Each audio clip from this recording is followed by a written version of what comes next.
Carnival Conquest might be the most misunderstood ship in the entire cruise industry. While online reviews warned of endless lines, chaotic crowds, and disappointing experiences, my spring break sailing over St. Patrick's Day revealed something entirely different. How can one ship generate such wildly different experiences? After 4 days on board during what should have been one of the most challenging times of year, I discovered the secret to enjoying this 20-plus-year-old vessel and why so many cruisers get it completely wrong.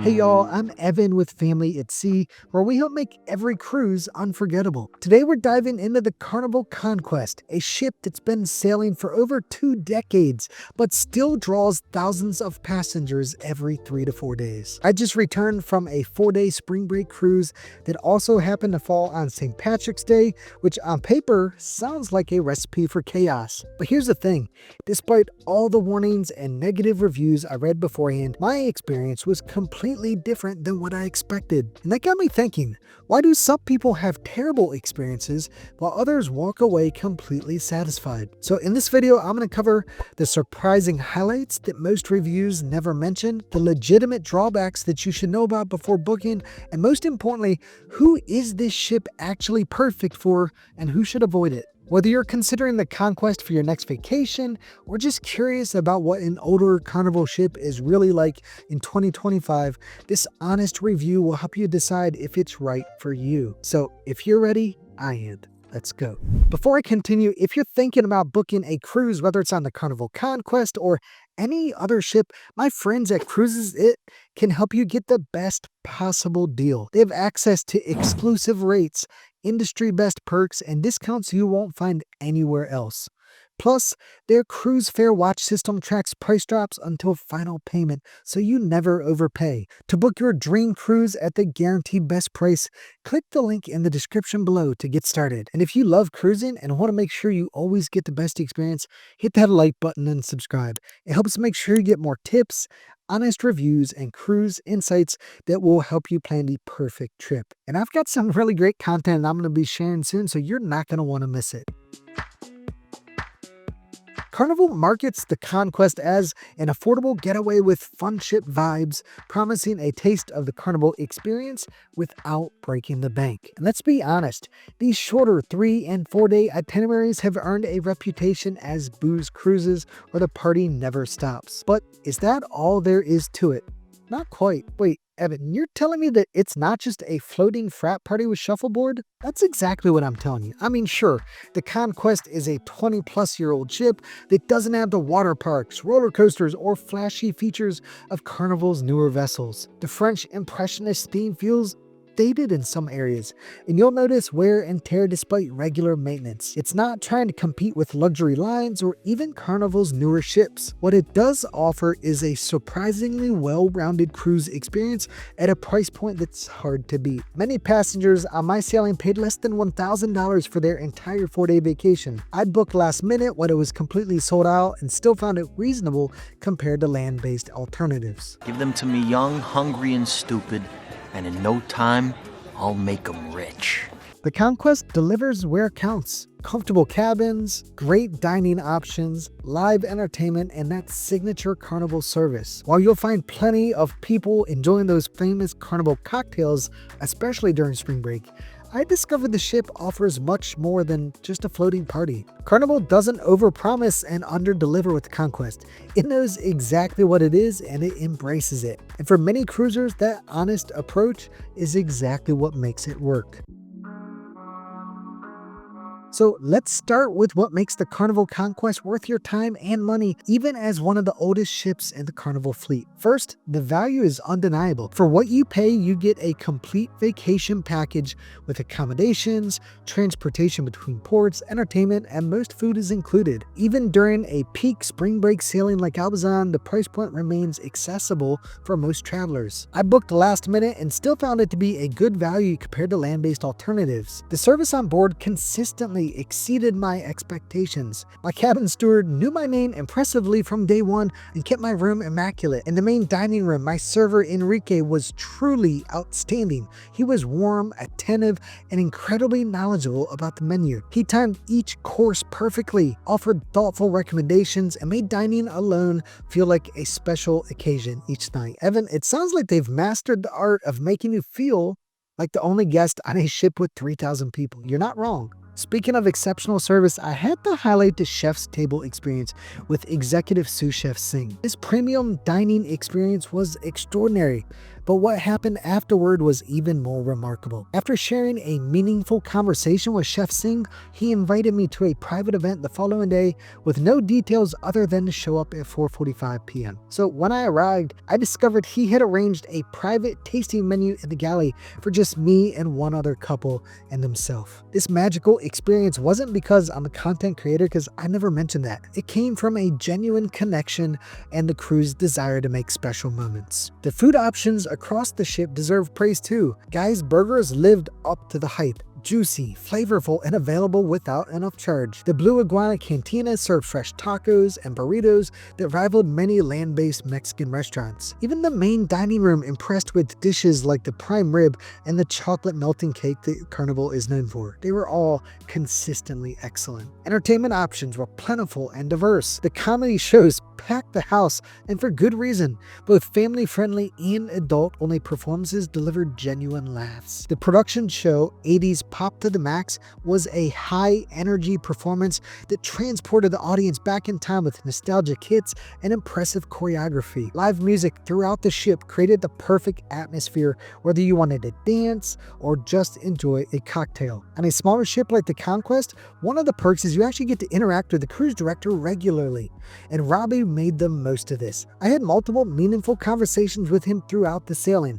His enthusiasm was contagious, and he seemed genuinely invested in making sure every guest had a memorable experience. The ship's layout is actually a strength, not a weakness. Being smaller than today's megaships means you can get from your cabin to anywhere on board in minutes, not the marathon walks required on newer vessels. The beautiful atrium on Deck 3 serves as the heart of the ship, creating a central gathering place that makes navigation intuitive even for first-time cruisers. Perhaps most surprisingly though, I found plenty of quiet spaces even during this sold-out spring break sailing. The open deck spaces on the top of the ship offered peaceful ocean views away from the crowds. Alfred's Bar on Deck 4, which was formerly a cigar lounge, is now mostly unused except for making drinks for the main dining room. But this became my secret spot for enjoying a quiet cocktail with its great service and incredibly comfortable seating. The aft pool in the solarium was significantly less crowded than the main pool,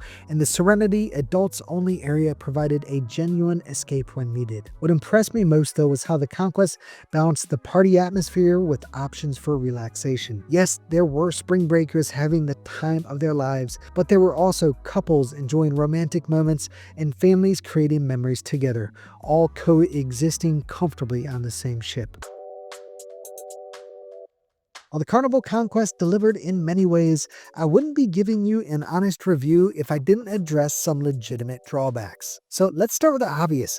This is a 20-plus-year-old ship, and it shows in places. The decor themed around fresh impressionist art feels dated compared to the sleek modern designs of newer vessels. You'll notice worn carpeting in some corridors, constant maintenance issues making noise around the ship, and public bathrooms that could definitely use some refreshing. During my sailing, there was constant banging in my room from maintenance being done, and I never got to go up to the mini golf course as they were doing work on the sports court, so it was closed. So Evan, you're saying it's not exactly the Ritz-Carlton of the seas. Exactly, but remember, you're also not paying Ritz-Carlton prices. The steakhouse experience was particularly disappointing. For a $52 upcharge, I expected something special, but what I got was overcooked steak, bland sides, and service that really didn't feel very personal, despite the restaurant being nearly empty. The main dining room actually delivered far better quality at no additional cost. Meat loses its vitamins if it's overcooked. Entertainment options, while good, were more limited than on newer ships with only a single production show during the entire 4-day cruise, meaning if you didn't enjoy 80s Pop to the Max or didn't get to see it for some reason, you were out of luck for major theater performances. The ship also lacks the variety of activities found on newer vessels. Only a single water slide, no ropes course or roller coasters, and no specialty entertainment venues beyond the main theater, the piano bar, and the comedy club. The pools are another pain point. The main pool is small for a ship carrying nearly 3,000 passengers, and during sea days on this spring break sailing, finding a chair anywhere near the water was nearly impossible unless you were up at dawn. The Serenity adults only area, while a nice concept, is also undersized compared to newer ships in the fleet, and the bar up there got rowdier than you would expect for an adults only area. Technology is another area where the Conquest shows its age. The hub app frequently disconnected, making it difficult to check daily schedules or book reservations. The TV in my cabin was small with limited channels, and the ship lacks the interactive screens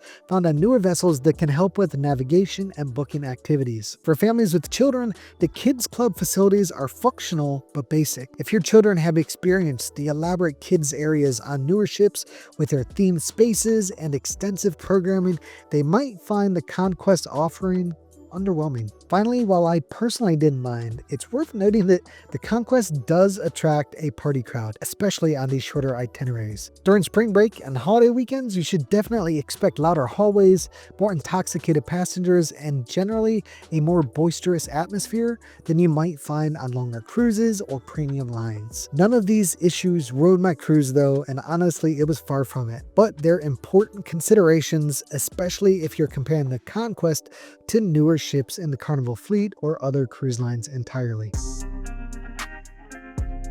After 4 days on the Carnival Conquest during one of the busiest weeks of the year, I've come to a clear conclusion. This ship offers exactly what it promises: an affordable, fun-filled getaway with no pretensions of being something it's not. So Evan, it's like that friend who shows up to the party in jeans while everyone else is wearing suits but ends up having the best time anyway? Precisely. And that authenticity is actually the Conquest's greatest strength. The key to enjoying the ship is setting the right expectations. If you're comparing it to Carnival's newest Excel class ships or premium cruise lines, you'll inevitably be disappointed. But if you approach it as a well-maintained classic offering tremendous value, you'll likely walk away impressed like I did. What struck me most was how the crew elevated the entire experience. From Enrique's friendly and warm, inviting personality in the main dining room, to Chef Singh's extraordinary hospitality, to cruise director Robbie's infectious energy, the people working on this ship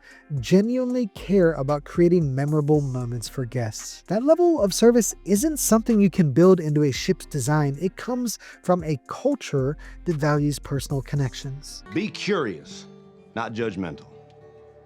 I like that.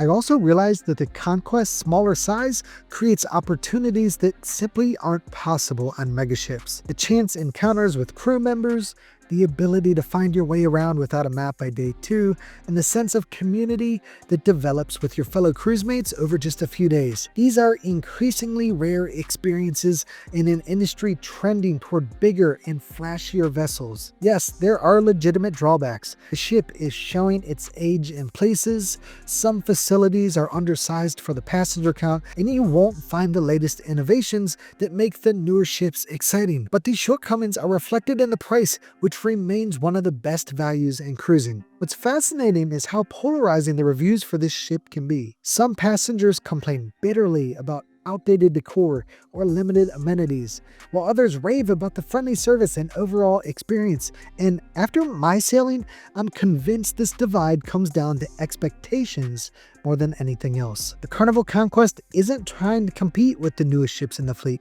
It's offering a different kind of cruise experience altogether. One that's more about the people you meet and the memories you make than the bells and whistles of the vessel itself. And for many cruisers, that's exactly what they're looking for. So after everything I've shared, I can already hear you asking, okay, Evan, so is the Carnival Conquest actually right for me? And the answer is yes for some of you and definitely no for others. So let me break it down. The Conquest is perfect for first-time cruisers who want to test the waters without a major financial commitment. If you're curious about cruising but not ready to spend thousands on a week-long voyage, the ship offers an authentic cruise experience at an entry-level price point. It's also ideal for budget-conscious travelers who prioritize value over amenities. If you're the type who would rather spend money on experiences in port, drinks, or specialty dining than pay a premium for it in your ship, the Conquest delivers the core cruise experience without the upcharge. So basically, Evan, it's for people who care more about the destination than the journey. Not exactly. It's for people who understand that the journey doesn't need water slides and robot bartenders to be enjoyable. The Conquest is also surprisingly well suited for solo travelers. As someone who sailed alone, I found this smaller ship made it easier to meet new people. The crew remembered me, and I never felt lost in the crowd. The ship's layout and atmosphere encourage social interaction without forcing it. Groups of friends looking for a fun getaway will love this ship too. The party atmosphere, especially on shorter itineraries and holiday weekends, creates the perfect environment for making memories together. With reasonable prices, it's easier to convince your whole friend group to come along. However, I wouldn't recommend the Conquest for certain cruisers, including families with children expecting elaborate kids' facilities and activities, luxury travelers accustomed to premium cruise lines or five-star resorts, tech-focused guests who want the latest digital innovations, cruisers who prioritize having multiple production shows and entertainment options, and anyone who's easily bothered by signs of wear and tear or dated decor. But the bottom line, the Carnival Conquest isn't a terrible ship. It's simply a ship with a specific purpose in Carnival's fleet. It offers an accessible, fun-filled cruise experience without the premium price tag of newer vessels. If you go in with realistic expectations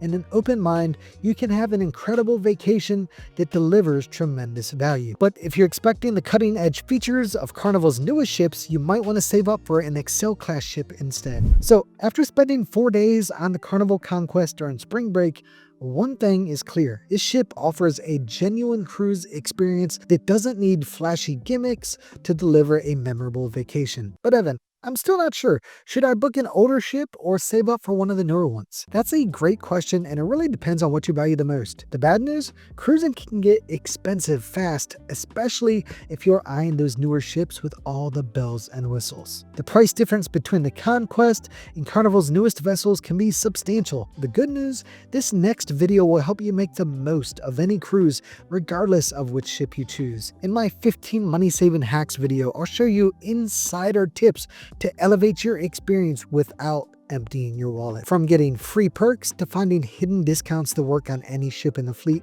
these strategies can save you hundreds on your next cruise. So click it now and I'll show you how to cruise smarter while spending less. And as always, thank you for watching, and until next time, may your seas be smooth and your horizons wide. Bon voyage!